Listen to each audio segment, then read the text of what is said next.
ዛሬው ዕለት ጥቂት ቃላት ስለ አያቴ ስለ ሲልቪያ ፓንክረስት እንድናገር ስለተፈቀደልኝ አመሰግናለሁ። እንግዲህ የዛሬ የድል በዓል ቀን ብቻ ሳይሆን ለእሷ ለሲልቪያ ትልቅ ፍች ያለው ቀን ነው። በመጀመሪያ የተወለደችው ራሱ ሚያዝያ 27 ነው። የዛሬ 144 ዓመት በፊት። ሁለተኛ ጋዜጣዋን ኒው ታይምስ ኤንድ ኢትዮጵያ ኒውስ ያቋቋመችው ሚያዝያ 27 ልክ የጣሊያን ጦር አዲስ አበባ በገባበት ወቅት የመጀመሪያው እትም ለንደን የወጣው በዚህኑ ቀን ነው። ሶስተኛ ያንን ጋዜጣ ኒው ታይምስ ኤንድ ኢትዮጵያ ኒውስ ለ20 ዓመታት ያሳተመችው። የመጨረሻው እትም ሚያዝያ 27 ነበረ፣ ከ20 ዓመት በኋላ። እኔ እንግዲህ ሲልቪያን አላወቅኳትም። ያረፈችው በመስቀል ዕለት በ1954 ነበረ።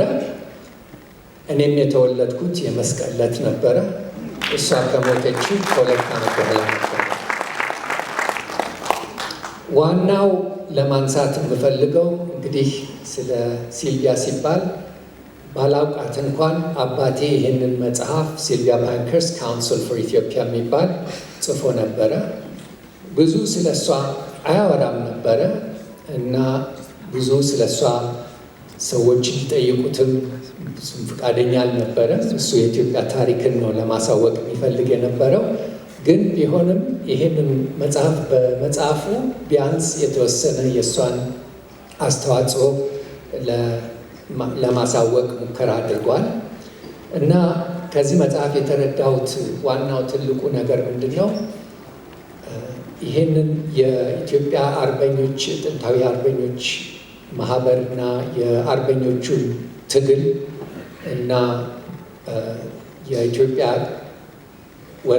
የጣሊያን ወረራን የመቃወም ያደረጉትን ጥረት በሙሉ ለዓለም ሕዝብ ለማሳወቅ ፈልገው ነበረ። በዛን ወቅት የጣሊያን መንግስት ኢትዮጵያን በወረረችበት ጊዜ የፋሽስት የሙሶሊኒ ስርዓት የአርበኞቹን ትግል እንዲታወቅ አይፈልጉም ነበረ። እዚህም ላይ እውነቱን ለመናገር የእንግሊዝ መንግስትም ጉዳዩ እንዲታወቅ አይፈልግም ነበረ። ምክንያቱም መጀመሪያ ላይ ጣሊያን ሁለተኛው ዓለም ጦርነት ስላልገባች ጣሊያን ኢትዮጵያን እንድትገዛ ፈቃደኞች ነበሩ። እንግሊዞቹም ፈረንሳዮቹም የሆር ለቫር ፓክት የሚባል ነበረ። እዛ ላይ ኢትዮጵያን የመከፋፈል እና ጣሊያን ብትይዘው ተቀባይነት ነበረው። የዛን ጊዜ ሲልቪያ ምንድን ያደረገችው? ገና ልክ ጦርነቱ ሲጀመር በሶስት መንገድ፣ አንደኛ ነገር ደብዳቤ በመጻፍ ለዊንስተን ቸርችል፣ ለፕሬዚደንት ሩዝቨልት፣ ለፓርላማ አባላት፣ የትላልቆቹ የቤተ ክርስቲያን የካንተርበሪ የነበሩት ጳጳሳት ለሁሉም ትጽፍ ነበር። በአንድ በኩል ደብዳቤ መጻፍ፣ ሁለተኛ ነገር ደግሞ በጋዜጦች በማንቸስተር ጋርዲያንስ፣ በታይምስ፣ በሌሎቹም ሳታቋርጥ ደብዳቤ ትጽፍ ነበር። ሶስተኛ ደግሞ የሰልፎች ትራፋልጋር ስኩዌር ብዙ ጊዜ ስብሰባዎች ማድረግ። ገና ጦርነቱ ሲጀምር ጣሊያኖች አዲስ አበባ ሲገቡ ጋዜጣ ማቋቋም አለብን ብላ የዛን ጊዜ ሐኪም ወርቅነህ ነበሩ አምባሳደር። ይህን ጉዳይ ስታነሳባቸው እኔ መናገር አልችልም፣ አይፈቀድልኝም እንደ አምባሳደር፣ ምክንያቱም የእንግሊዝ መንግስት እስካሁን ድረስ የጣሊያንን ወረራ አላወገዘም፣ አልችልም ሲላት በዛን ጊዜ እሷ ይህንን ጋዜጣ አቋቋመች እና ዋናው ዓላማ የአርበኞቹን ትግል ለማሳወቅ ነበር። የእንግሊዝ መንግስት ራሱ አይፈልግም ነበር ይህንን። እንደውም ጋዜጣው ኒው ታይምስ ኤንድ ኢትዮጵያ ኒውስ ወደ ከእንግሊዝ ሀገር ወደ ውጪ በተለይ ወደ ኢትዮጵያ እንዲገባ አይፈቀድም ነበር። ግን በተለያየ መንገድ እንዲደርስ በአማርኛም ጭምር ታትሞ እንዲደርስ አድርጋ ነበር። እንደውም እዚህ መጽሐፍ ውስጥ ዛሬ ያነበብኩት አባቴ አንድ ጥንታዊ አርበኛ ጎጃም በአማርኛ የተጻፈውን የነበረውን እትም ለአባቴ ሲሰጥ እንደሰጠ ይመሰክራል። እና በጅቡቲ የነበሩት ሚስጥር እና የነበረውን ሁኔታ የሚያሳውቁ በርካታ ሰዎች ነበሩ በሱዳን በኩል። ከዛ ደግሞ የነበረውን እልቂት ቅድም ልጅ ዳንኤል ጆቴ መስፍንም አንስተውት ነበረ።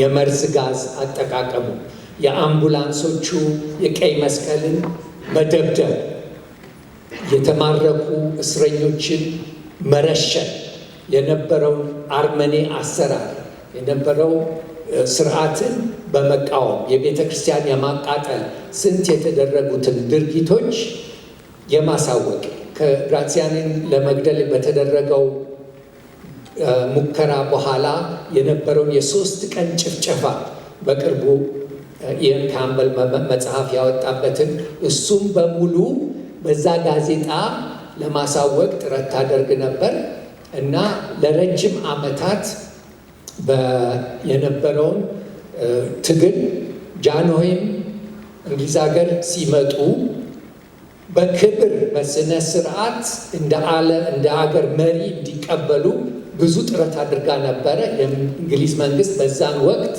በነበረው ሁኔታ ጣሊያን ገና ጦርነቱ ስላልገባች አልፈቀዱም ነበረ። ነገር ግን ሲልቪያም አባቴም ሄደው ነበር፣ ተቀብለው ነበረ። ከዛም በኋላ ብዙ ጊዜ ወደ ጂኒቭ እሷም ሄዳ ነበር ለመከራከር፣ የመንግስታት ሊግን ለማሳመን ብዙ ጥረት አድርጋ ነበር። ትልቁ ነገር ግን እሷ እንግሊዞችን አታምንም ነበረ። እንግሊዞች ናቸው የፈቀዱት ጣሊያን ያንን ሁሉ የመርዝ ጋዝ በሱዌዝ ካናል እንዲያልፍ ፈቅደው ነበር። መከልከል ይችሉ ነበር እና ጠርጥራ ነበር። ይሄን ነገር አትቀበለውም ነበር። ዊንስተን ቸርችልን ሌሎቹን በየጊዜው ትጽፍ ነበረ። ሰላማዊ ሰልፍ ታደርግ ነበረ። ጋዜጣው እንዳይታተም ብዙ ጥረቶች ተደርገው ነበረ እና ይህንን ጥረት ስታደርግ ዋናው ነገር ጣሊያን የሚያደርገው ፕሮፓጋንዳ የኢትዮጵያ ሕዝብ የጣሊያን ወረራ ተቀብሎታል የሚለውን ነገር ብዙ ሰው ያምኑ ነበር፣ እንግሊዝ ሀገርም ጭምር። የነበረውን ትግል መቀጠሉ የነበረውን የአርበኞቹን ልፋት እና የነሱን ተጋድሎ ለማሳወቅ ነበረ። ለ5 ዓመት ይሄንን ጋዜጣ አሳተመች።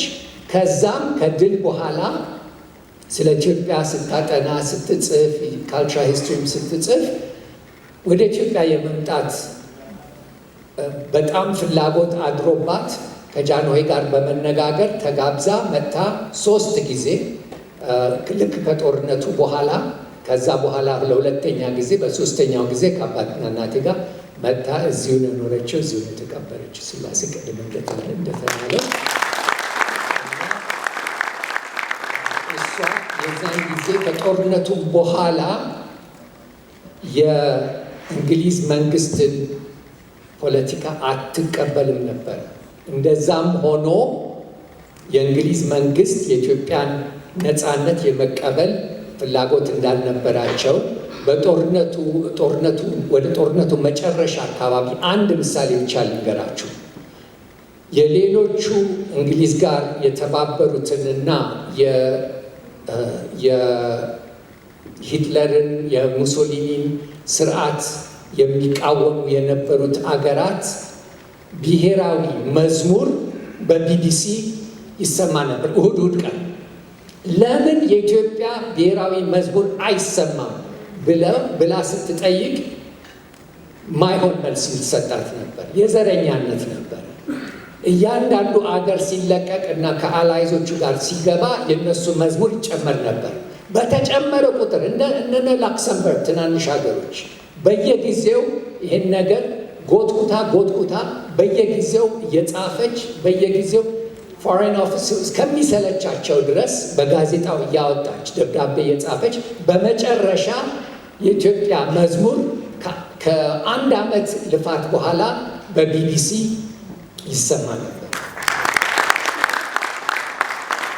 ይሄ ብቻ አይደለም። በዚህ ላብቃ። ኢትዮጵያ ነፃነቷን ካገኘች በኋላ የእንግሊዝ መንግስት የሚያደርገው ሸር የዛን ጊዜ እንኳን የጣሊያን በነበራቸው የበፊት የሶማሊያ ግዛት እንዲቀጥሉ ፍላጎት ነበራቸው። ኤርትራ ለብቻዋ እንድትሆን ሙከራ ይደረግ ነበረ። ከኤርትራ የነበሩትን ንብረቶች እንግሊዞች ለመውሰድ እየሞከሩ ነበር። ኤርትራ ድረስ ሄዳ አንድ ፓምፍሌት ዋይ አር ዊ ዲስማንትሊንግ ኤሪትሪያን ፖርትስ ብላ ትጽፍ ነበረ እና ምናልባት የኤምባሲው ተወካይ እዚህ ስላሉ ይሄን አይነት አስተሳሰብ ሳራምድ ምናልባት ደስ ላላቸው ይችላል። ግን እውነቱን መናገር ይሄንን የኢትዮጵያ ነፃነቷን እንደገና አግኝታ እንደ ሉዓላዊ አገር እንድትቀጥል በጣም ጥረት አድርጋ ነበር እና እስከ መጨረሻው ድረስ የቅኝ ግዛትን የመቃወም በጣም ሀሳብ ለማራመድ የሞከረች ናት። በዚህ አበቃለሁ። አመሰግናለሁ። ከልብ እናመሰግናለን።